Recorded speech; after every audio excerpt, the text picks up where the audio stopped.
Hello ladies and gentlemen, welcome to the Funhouse. Today I'm going to show you how to change your own oil.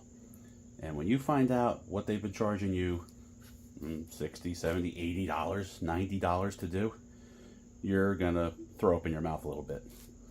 So here's what you need. Do a little research on your car.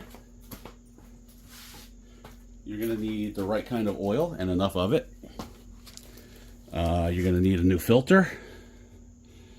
You're going to need a filter wrench. I personally love these little socket ones that go on your ratchet.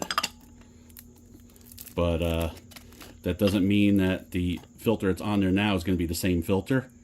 So to get it off, you might need something like this that opens and closes on a ratchet, or Old Faithful here. You wrap it around and one size fits all type deal.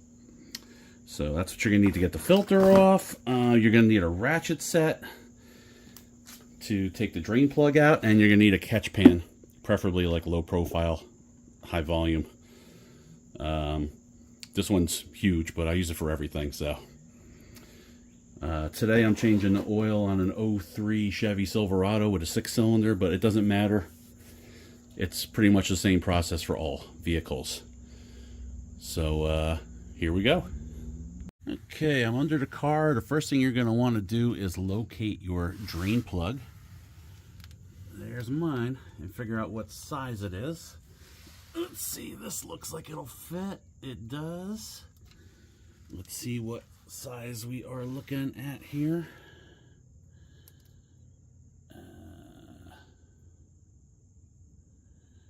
15 millimeter. Yours may be different, but for this particular car, it's a 15 millimeter. While you're at it, look around, see if you can find your oil filter. Should be down here somewhere. Sometimes they're up top. There it is. So you're going to pull this drain plug, let the oil drain. Once that's done, you're going to take that filter off. Try not to drop anything into the drain pan. You got a ratchet out, and here we go. You may find it necessary to kind of bump the ratchet to get it loose. Okay, that's loose. Now I'm going to get this collection pan under it. When the ratchet doesn't want to ratchet anymore, it's probably finger tight. And I'm sorry guys, I'm going to do my best to make it so you can see, but I can't get a tripod under here.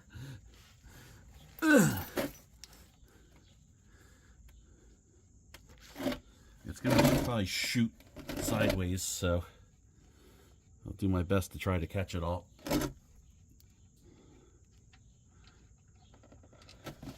Oh yeah. Look at that. I managed to hold on to the drain plug. If you drop it, no biggie. You're just going to fish it out, get your hands wet, use a rag, dry yourself off. Life goes on. As it shoots out with less energy, I'm going to keep scooting this, because eventually it's just going to be dripping straight out of that hole. See that flow? And see it dripping? And when it does go down to just dripping, I want to make sure that the drips make it into the pan and not on the floor. Little tips for you. It's always a good idea to put down cardboard, maybe have some kitty litter or sawdust handy to soak up any spill or mess you do make. In a front-wheel drive car, your engine is sideways, and your engine drain plug and your transmission drain plug are very close to each other. Make sure you're pulling out the drain plug on the engine. If you see a relatively clear red fluid coming out, put the drain plug back in. You pulled the wrong one. I'm going to put this down on the cardboard, and if you look, this is a rear-wheel drive. Here is the oil pan with the oil coming out. Right back here is the transmission pan with the transmission plug. Don't pull the wrong plug.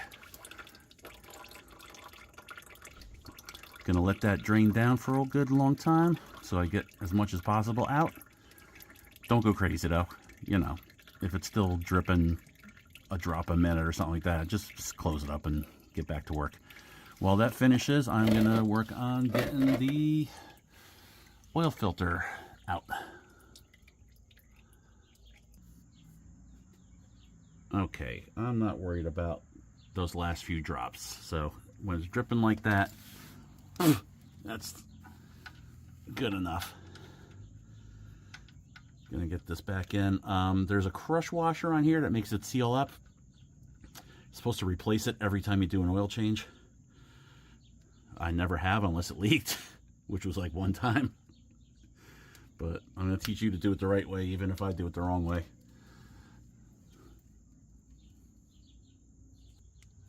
All right, you don't want to strip this out. I'm gonna tighten it until it's nice and snug. And then I'm going to blot it with a rag. And after I get done with the oil change, I'm going to start the car up and run it. And I'm going to check to see if there's any drips coming out of there or any drips coming out of the filter. I have had a defective filter. I put a brand new filter on, started the car, oil came gushing out. Good thing I was checking. I always check, especially after that. I had to stop what I was doing, take that filter off, go get another new filter, put that one on, same make, model, manufacturer, everything. That one sealed up perfect, and then I was good to go. So don't trust whoever made your parts to care about you or your car. Your car runs out of oil, your engine seizes up, it's done. It's over. In most cases, your car's totaled. The repairs will be on you 100% to cover, and a new engine is, you know, worth more than the car might be worth. So make sure you pay attention, look for leaks. Let's get that filter out. Okay, I cracked the filter loose with that.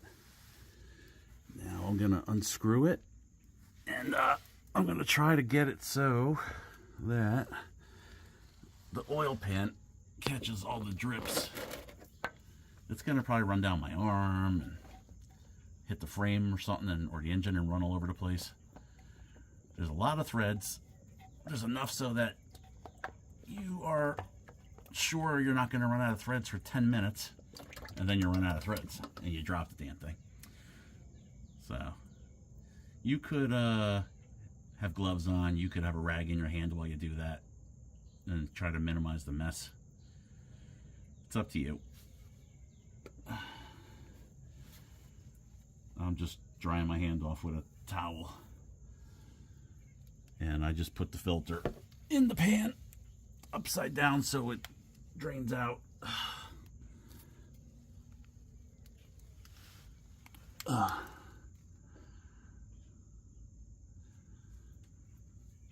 And let me show you how to prep the new filter. Okay, some people take the old filter and they kiss the new filter with it. And then you can compare circumference and O-ring size, and that will put a coating of old oil around this O-ring. So it kind of kills two birds with one stone. You're comparing old to new, and you're oiling this O-ring. Other people dip their finger in the dirty old oil and rub that around. That's fine.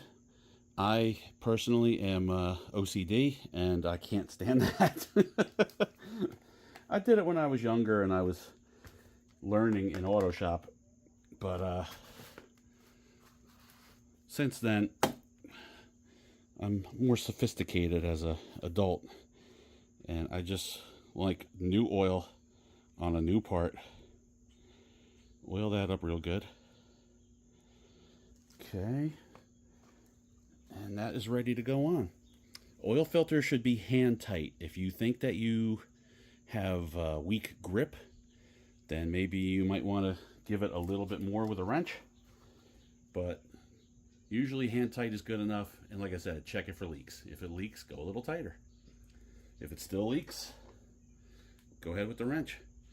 If it still leaks after that, you probably got a defective one. Yes, I did say finger tight, and yes, I do have a socket and an extension on it, but that's just because it's way up there in no man's land, and this is going to help me get it started.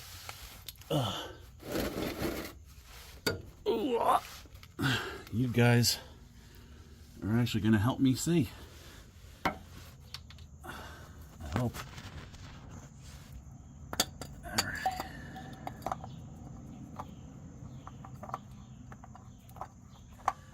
Now sometimes these things are so tight, you have no choice but to try to use a wrench or something.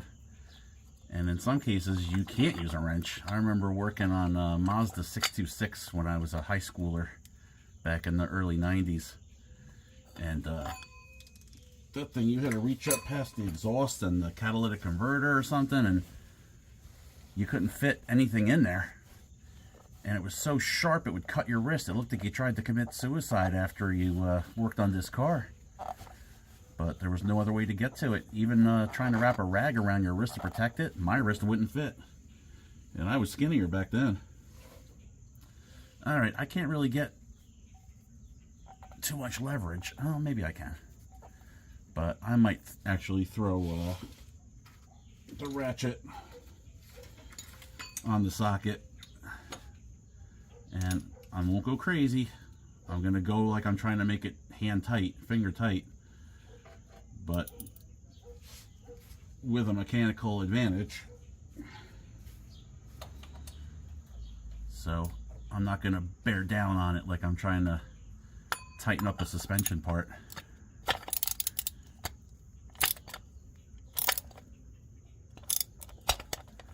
I'm holding the ratchet like I would be holding the filter with, you know, I'm not using the handle, I'm on the center part. Okay, I'm happy with that. I would call that hand tight, or maybe even a bit tighter. So every car is different. They all hold whatever they hold. 4-cylinder is usually around 4.5 quarts with a new filter. This is a 6-cylinder. It's not my truck. I really don't know how much oil it holds. But I've got 5 quarts in my hand. I'll dump in about 4 because I know it'll take that, and then we'll check it.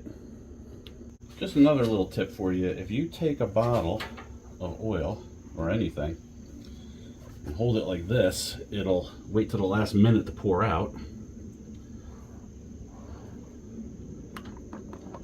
And if you let it go catty corner like this and line up this front corner and back corner so they're level, you will dump out exactly half the contents. So if you were looking to add a half a quart, you would do this with a quart bottle and it would give you half a quart.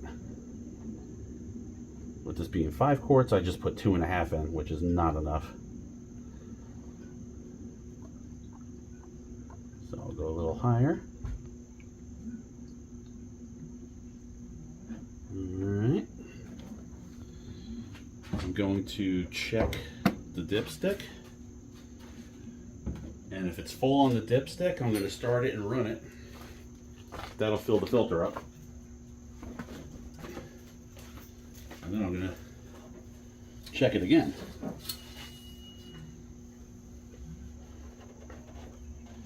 Oh, here's another tip for you. If you got clean oil and you can't see it on the dipstick, which may be the case for us, okay, what you do in a case like that is take a nice white piece of paper or a white paper towel, put it under here, and come straight up. Don't move. Just come up. Don't slide it. And now check where the wet spot is.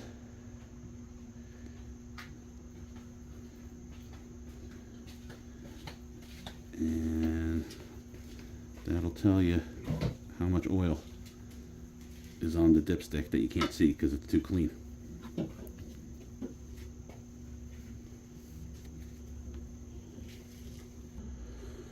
Alright, I actually dumped in a little too much. It's reading overfull, but I think that once I start it and the filter gobbles that up, I'm going to be right where I want to be, or possibly a little underfull. But dipstick back in. And where's that rag?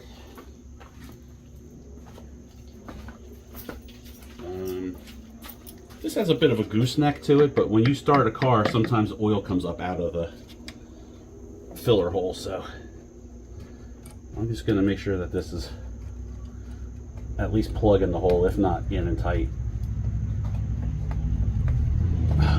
Such a weird setup.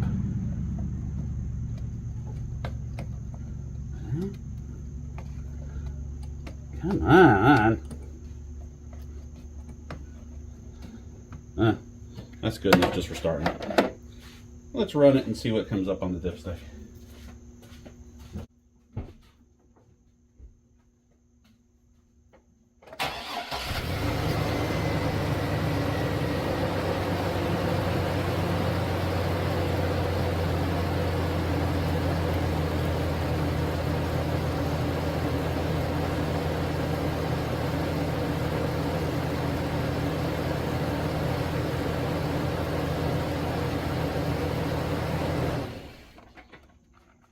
Car has an oil pressure gauge, so I ran it until I registered oil pressure, then I let it run a little while past that. We're well over 40 pounds, so that's good. Again, oil splashes around in the motor, so that's why you clean this.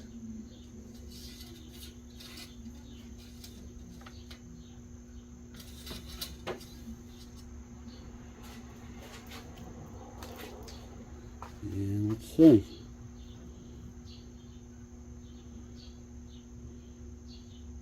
She might be just a hair over full still, but I'm okay with that. With a tiny, teeny engine, you don't want to overfill it too much. The bigger the engine, the more room there is for extra oil. I'm not worried about a few ounces. On a V8, sometimes I go nearly half a quart extra, but that's me. I'm not going to say that I recommend it or that you should do it. Alrighty, folks, all I got to do is figure out how to get this stupid thing back on, and that's it. That's how you change your oil. That's what they charge you an arm and a leg for. Oil has gotten pricey. Filters, you know, they can start at $4 or $5 a piece. I wouldn't recommend going with the bottom of the line. I think Wix makes a good one. Anyway, that's a different video. Maybe I'll do a review on oil filters one day, but for right now, you know, price your oil. I think I'm doing oil changes for like 30, 40 bucks just for the materials.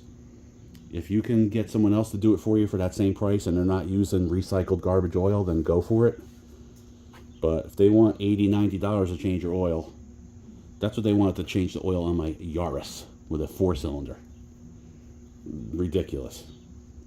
You saw how easy it is to do it yourself. I'm going to run the car and check for leaks and call it done. Okay, I hope you can hear me. I'm sitting here, I'm staring. I got the light shining and I don't see any drips. I'll come back in a few minutes, give it about 5 minutes and check again, see if there's a puddle or any drips. When I back this out, I'll check for a puddle. But I think we're good to go. So I am going to show you how to change the, reset the change oil light on an 03 Chevy Sierra. I think it's the same for like 99 through 2006 on pretty much all GMs. But don't hold me to it. I'd have to refresh my memory. At any rate, you see here if I put it to run, change oil comes on, right? If you step on the, I'm going to turn it off and tell you what's going on. If you step on the gas, I think it's 3 times, or maybe, 3 times within 5 seconds, it will reset the light. So let's go through it. We're going to put it to run. I'm going to step on the gas. Let it up, step on the gas, let it up, step on the gas, let it up. Oil life reset. Turn it to run. Bug just tried to fly into my face. Yeah. Oh, it's gone. We did it. Thanks for watching.